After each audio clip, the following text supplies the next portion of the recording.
Chapter 2, Paradise Lost. I'd never been to Easton, Pennsylvania, but according to Mr. Edgett, I'm missing out. Best thing about Easton, Mr. Edgett says, we didn't go in for prohibition like the rest of the country. You could always get a drink in Easton. What is it with folks always talking about where they're from?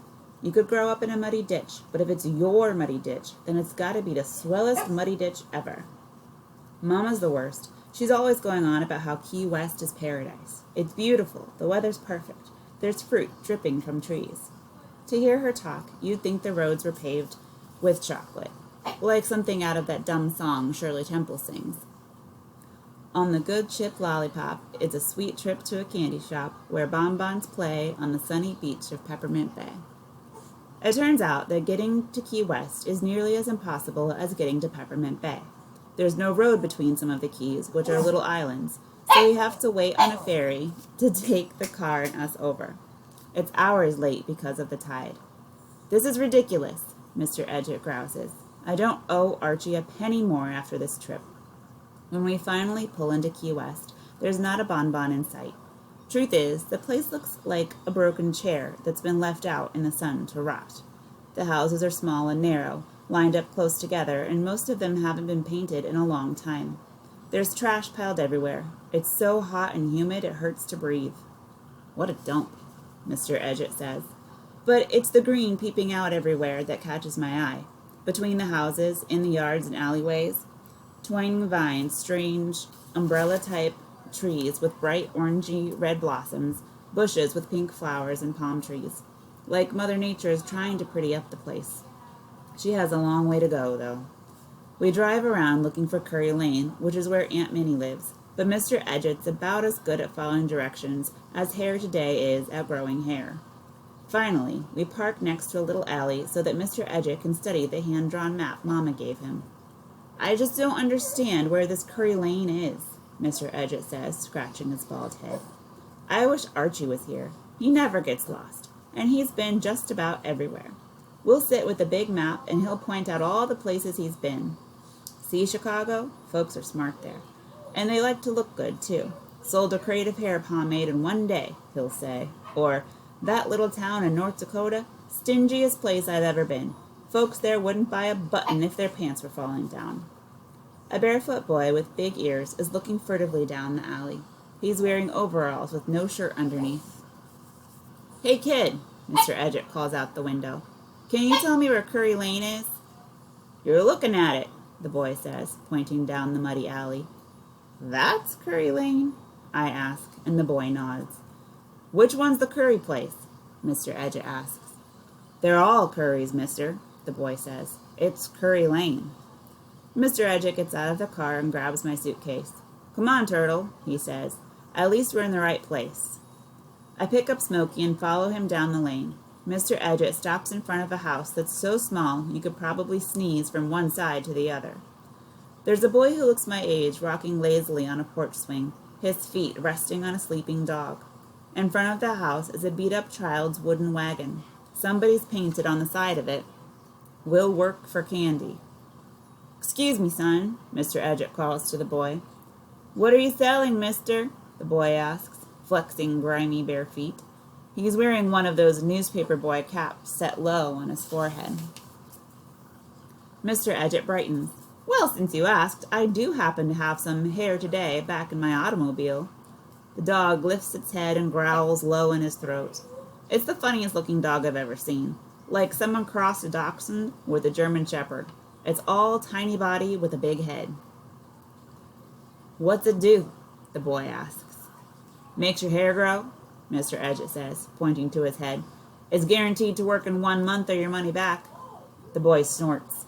Guess you ain't a satisfied customer. The dog leaps up, barking like mad.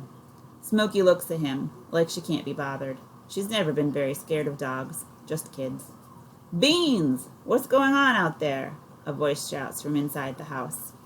A heartbeat later, the screen door slams open, and a woman in a faded striped dress is standing in the doorway, wiping her hands on the front of her apron. She looks like an older version of Mama, except her face is tanner and her hair is pulled back in a flyaway bun. Hush, termite, she orders the dog, who stops barking with a whine. Then she turns to Mr. Edgett. Who are you? He's just some salesman, Ma, the boy says. I'm looking for Minerva Curry, Mr. Edgett says. I'm Minnie Curry, she says, her eyes widening when she sees me. Why, if you aren't the spitting image of my sister, Sadie Bell. Folks have always told me that I look like Mama.